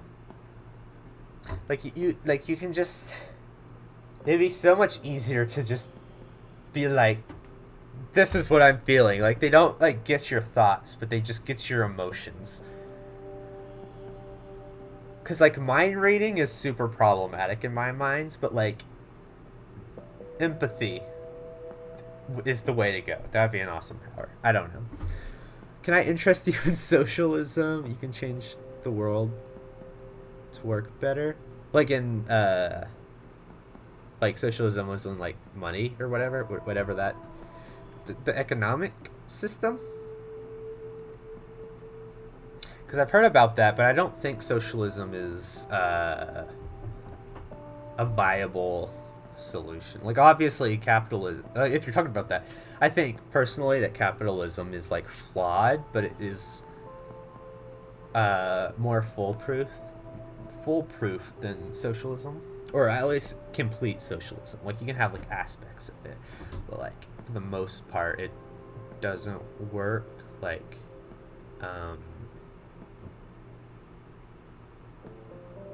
what's the word I'm thinking of? Like logistically. Or are you talking about something completely different that I'm just not not getting? This has been a fun stream. I feel like it's been fun chatting, especially with like, I feel like I get the most interesting conversations between you two, Alexia and Haiku. I feel like we have a lot of fun, like intellectual conversations. Socialism sounds good to me in a lot of ways. More of a hybrid between capitalism and socialism. Yeah, I think a hybrid works better. Because, like, I think full socialism, you have to have full faith that nobody is going to abuse the system, which is impossible because there's always going to be somebody that tries to abuse the system. But then, obviously, you can't have full capitalism because then it's like those that are inconvenienced by the system will never be able to climb on top because everybody on top is going to try to keep them from being on top because of competition. But I feel like it's like there's gotta be a way to where it's like if you're Jeff Bezos and you're extremely rich, like there's a way to share the wealth that you actually can't use in your life, because there is no way Jeff Bezos would ever be able to use all of the money he has to benefit himself. Like he has too much for like, it's just that I can't even imagine having that much money. Like it hurts my head because I can't even, like, there's just no limit, you know. But it's like he could very easily share that wealth with people that are struggling, and I don't mean people that are like wasting all of their money because they're just like, oh, if I take advantage of whatever system's in place so that way I get free money and I don't have to work. Like, no. If you're one of those people that's just taking advantage of like free money or charitable organizations, like you don't deserve what you're given because you're selfish in how you accept it. But then if it's like, if you're somebody that, like, I'm trying to think of an example, is born into poverty, or say you come from like an impoverished country, like I don't know, somewhere in Africa, one of the African countries that's like really poor. If you are like an immigrant from that country, you got to get the education in order to make it in an American economy. Like if you came to America. But the thing is, you'd have to pay for the education to learn how to, like, first of all, if you don't speak English, you gotta speak English. Then you gotta learn how to, like, do business stuff, if you're going into a business field, that is. And you gotta learn how to make wise choices with your money, and then you have to pay for the education, which if you're already poor enough, you can't even afford that education. So then, like, the thing is, in order, like, you gotta help people be able to pay for an education in order to make good choices. But if they don't have the money, I don't know. It's like, you get what I'm at. I feel like I'm going in circles because, like, it's late. They're not late. It's literally 6 o'clock. But, like, if You know what I'm talking about. You get my stuff. I need water. Hold up. Y'all talk in the chat real quick. Say whatever you need to say. My voice is dry because I've been rambling like a bumbling fool for the last hour and a half. So I need water because I'm parched. Give me just a minute.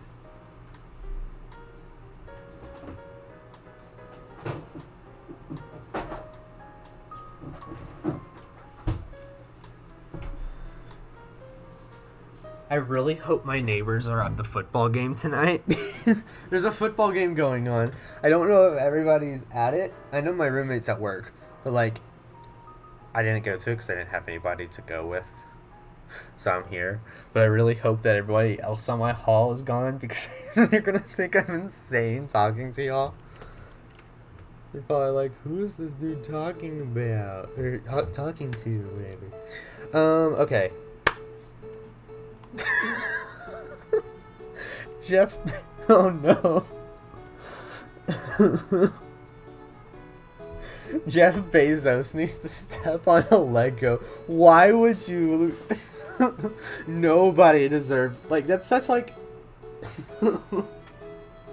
that's such like a passive aggressive like insult, not insult, but just like obviously there are worse fates, but it's just like that's such like an inconvenient thing to happen to you that it's just like, I don't wish harm onto him.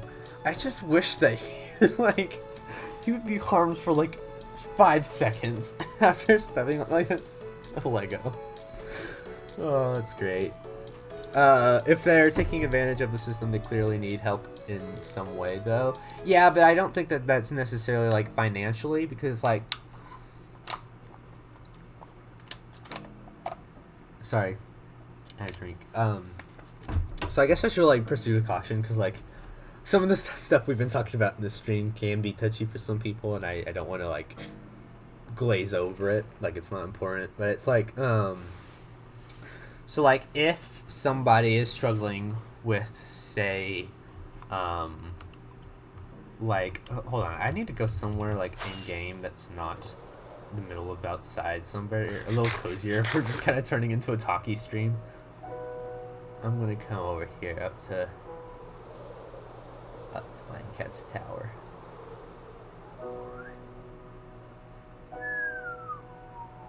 Okay, we're gonna chat up here. This is, should I go like with the town in the back? I'll go with the Minecats sign. Okay, so like, say if somebody's dealing with an addiction, there are people that are dealing with an addiction will do whatever it takes in order to get their next fix of whatever they are addicted to, whether that be alcohol or some kind of drug, or even things like gambling or whatever. People can waste their money only because they physically need whatever they're addicted to, or else their body like malfunctions and just goes crazy or whatever, right? So it's like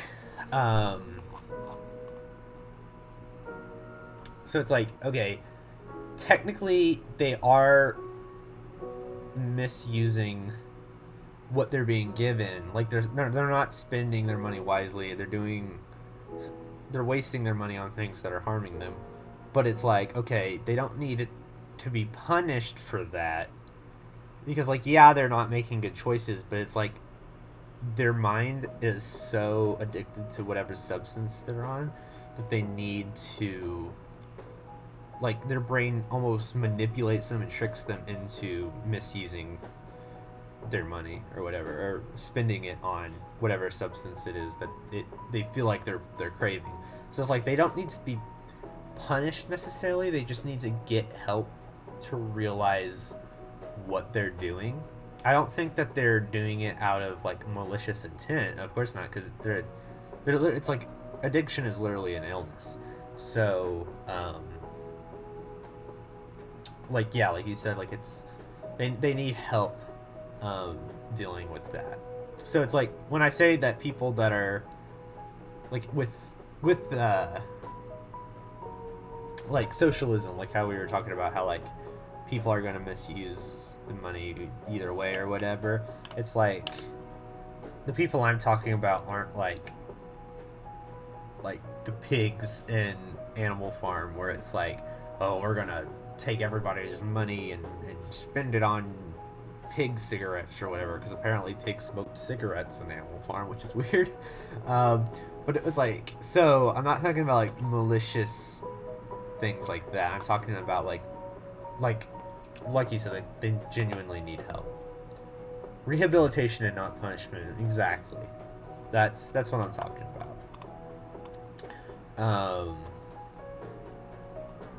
Okay. Let me keep reading. I'm really behind on chat. Jeff Bezos and the Lego again.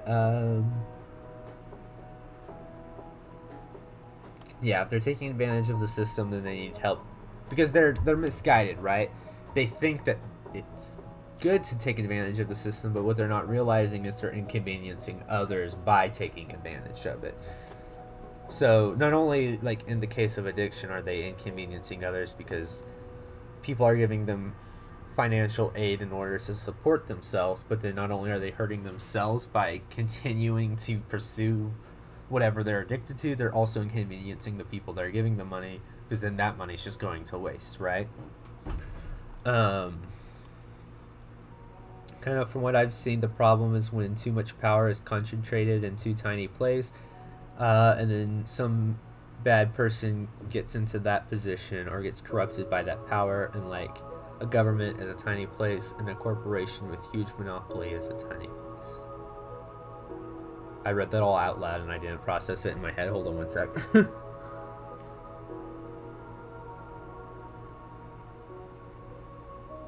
Yeah, that's right.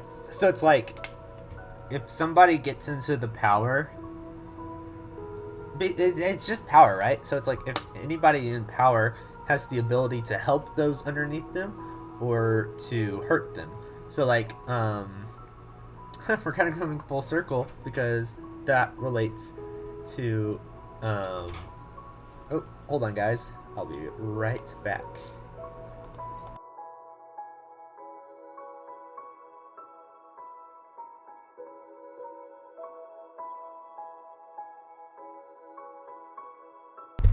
Okay guys, sorry, I'm back. My roommate just got back, so I wanted to make sure I wasn't inconveniencing him. So yeah, we're going back full circle to what we were talking about earlier with like, the Queen Elizabeth stuff that I was reading in English. So like, what was going on with her is we were reading speeches like to the troops at Tilbury and the Golden Speech, and basically mainly in the Golden Speech, Queen Elizabeth was trying to speak to Parliament and let them know that like, hey, y'all are people with power, like y'all have the privilege of being in charge of the government and being able to provide for the citizens of England. So she was like basically saying, you know, it's our duty not to like hoard all of the wealth we get in this position and to like be just tyrants. Like, we can actually do good by helping the people underneath us in society. And she was basically talking about, she was like, oh yeah, I'm queen, but that doesn't matter, because despite my worldly wealth, like at the end of the day, I'm still going to be judged in the afterlife for being just a person. Like, God's just going to judge me based on me and not all the money I have and stuff like that. So yeah, with what you were saying, Haiku, it's a lot like that, where it's, if you get into power, like, you have one or two choices. You either help or hurt people. And so unfortunately, a lot of people make the wrong decision. Decentralized power, yeah, which is a lot like how America works. I mean, although like technically the federal government is still stronger than like state government, having like power divided up between states and then furthermore into like cities and or I guess like counties and then cities and stuff like that, like that helps Because it's checks and balances. I don't know what it's like in Sweden or the UK. I mean, most countries nowadays are democratic. At least in Europe, so.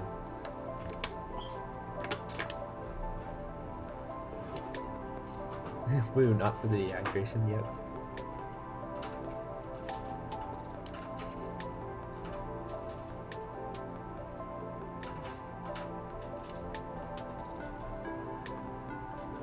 Generally, the people who want power and actually campaign to be in power are those who shouldn't really have it. Yeah, because that's the whole thing. Because like in order to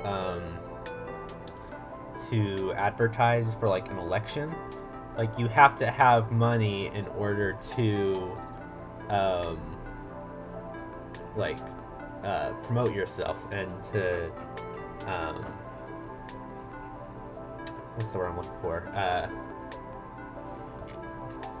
To run for any kind of elected position. Like you gotta put out posters, and you gotta like buy ads to let people know about you, because it's like if you don't have the means of sharing your ideas with the world, then nobody will know about them. But then it's like, okay, well then that kind of bottlenecks it with who can run for these positions, because you could have an extremely qualified individual for, like, say, to become president, but it's like if they, like I said earlier, come from like an impoverished upbringing or whatever, then there's no way that they can actually like run and campaign like some of the more wealthy candidates, because they just don't have enough money to do what they need to. So that's a good point, though.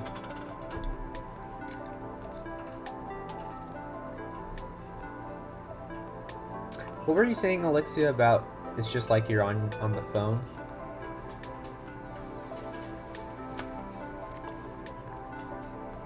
Isn't that illegal in England? And we don't do that in Sweden either. It's like everything is done on publicly funded channels like TV and stuff. That's not what it's like here. TV's not publicly funded. Not in America.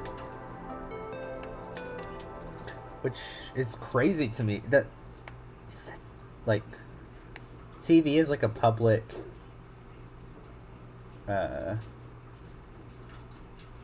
public thing in Sweden?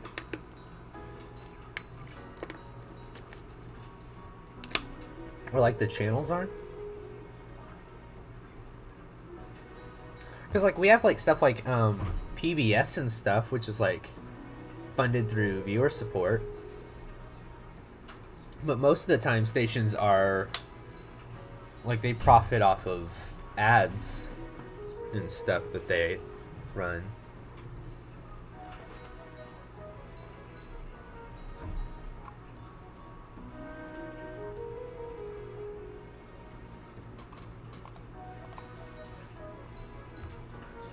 I'm curious now. If only y'all could like type as fast as I chat. It's impossible. And the delay doesn't help either.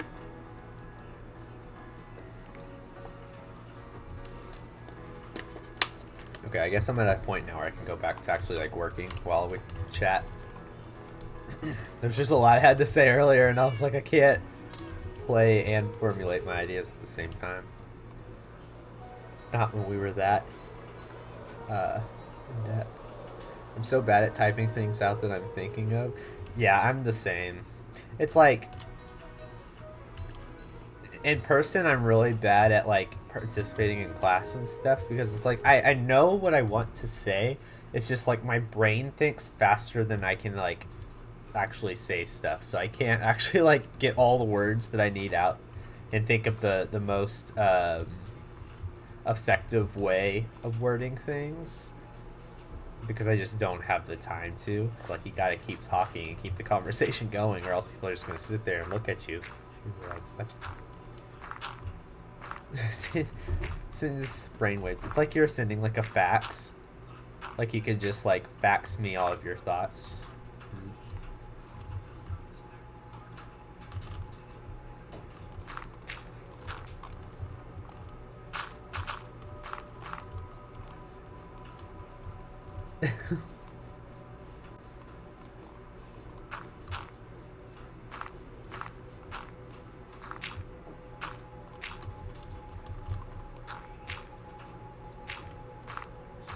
It's also probably hard for y'all, because isn't it like midnight? For at least like haiku, or close to midnight? Or past even?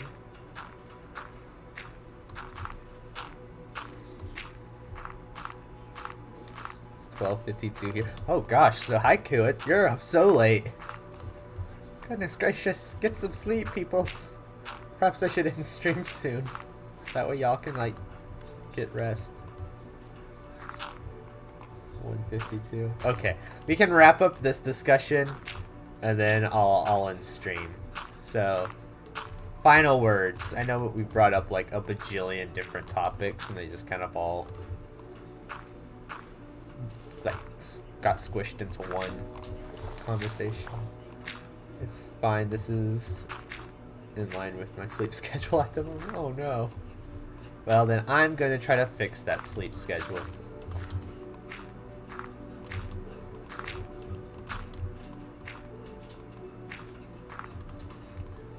We can't have sleepy 𝗦𝗢𝗖𝗜𝗦 if we're going to try to take on MCC, try to apply for MCC.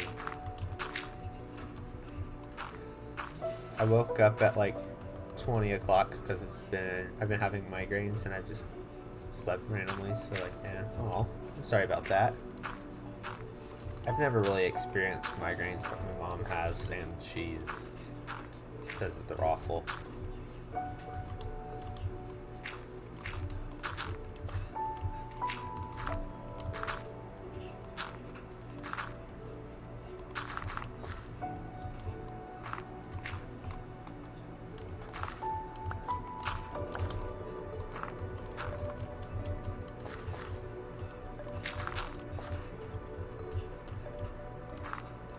Are we gonna make the MCC application video, by the way? I don't know. I was gonna talk to y'all about that today, and then like I got busy doing homework, and then I had already promised I was gonna stream, so then I started streaming, and I've just like not had the time to think about that. Tomorrow though, I'll talk to y'all tomorrow.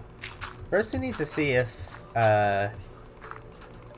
Nisa is like actually on board, because I know you talked to them haiku, but I don't remember if they said they were actually like committed. I never saw them respond to my message in the Discord at least, so I'll at them tomorrow and see. If not, Kane on the Discord said that he'd be willing to join us because he streams too. Not as regularly as the rest of us, but still streams. Still counts, I guess.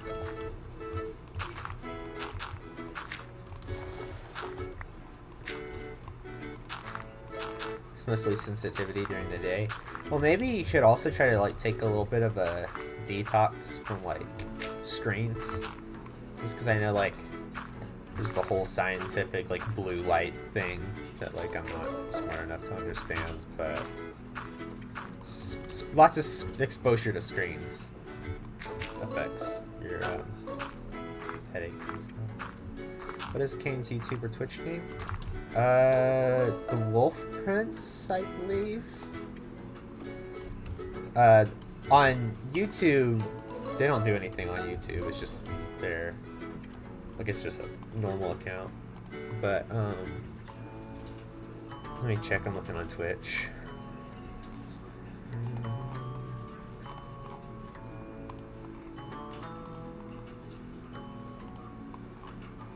I think it's just the Wolf Prince. Oh wait, you know what? I have them as a hosted thing on my Twitch channel. Like, the recommended. Yeah, it's just... Oh, it's the Prince of Wolves. is what it is. All like one word. Yeah.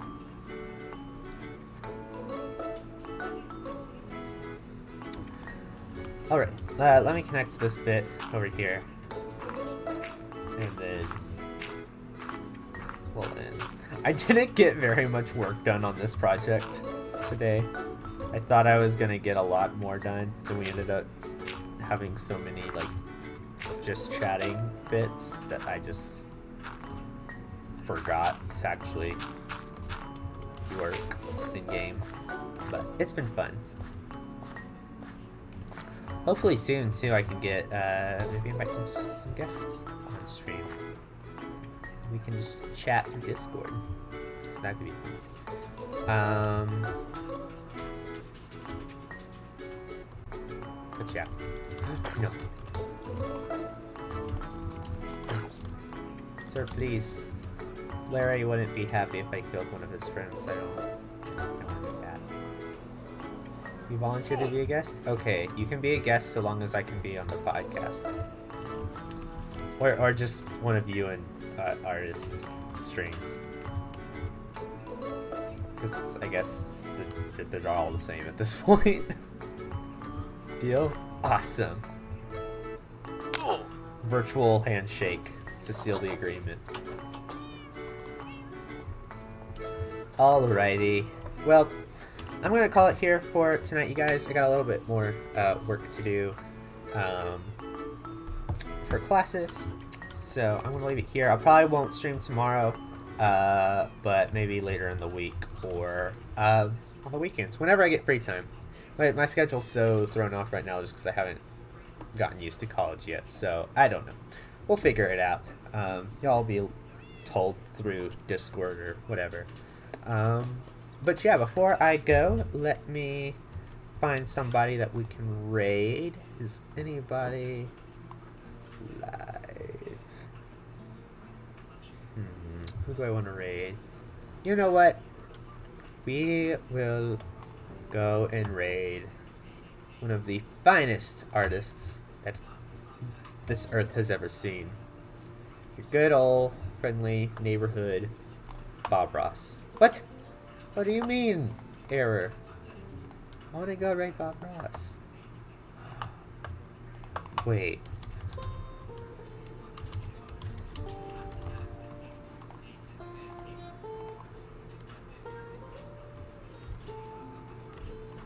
Wait. Hold the phone.